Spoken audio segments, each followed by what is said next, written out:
Assalamualaikum warahmatullahi wabarakatuh. Halo semua, hadir kembali bersama saya Teguh Edi Juanda di channel PED Story.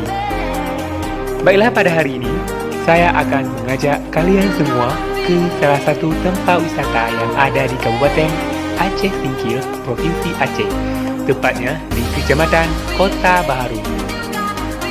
Tempat wisata tersebut bernama Danau Bungara.